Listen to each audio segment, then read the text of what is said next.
আসতে পারি স্যার? জি আসেন। ইন্টারভিউ শুরু করি তাহলে। জি স্যার। আপনি তো কম্পিউটার ইঞ্জিনিয়ার হয়ে জয়েন হতে চাচ্ছেন। জি স্যার।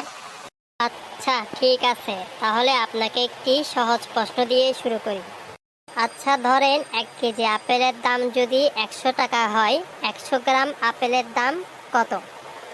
স্যার আমি তো আপেল পছন্দ করি না, তাই আমি আপেল ফল কিনবো না।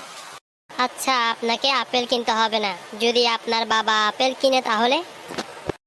স্যার আমার বাবার তো দাঁত নেই, শুধু কলা খেতে পারে। আচ্ছা যদি আপনার ভাই আপেল কিনতে যায় তাহলে?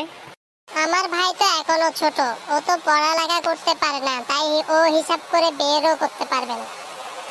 আপনার 14 গোষ্ঠীর কারো আপেল কেনার দরকার নাই, যদি কোনো সাধারণ মানুষ আপেল কিনে। কি প্রশ্ন করেন, সাধারণ মানুষ কি আপেল কিনে খাওয়ার সাধ্য আছে? কিনলে তো বড় লোক কেউ কিনবে।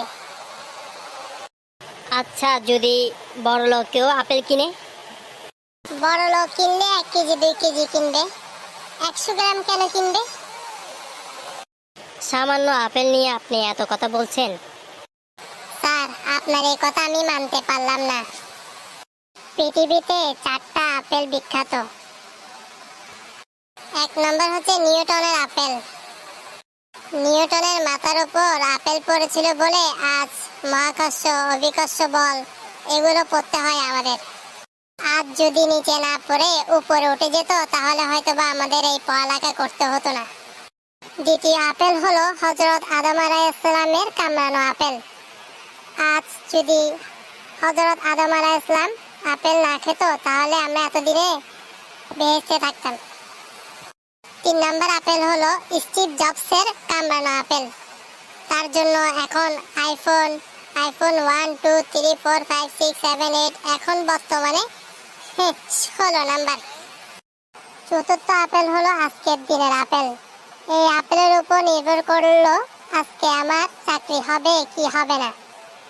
তারপরও আপনি বলবেন এটা কোনো সাধারণ আপেল? আপেল কি একটা সাধারণ ফল? কম্পিউটার ইঞ্জিনিয়ার চাকরি করতে গেলে আপেল নিয়েও প্রশ্ন করতে হবে, আপেল নিয়েও পড়তে হবে, আপেল নিয়েও জানতে হবে।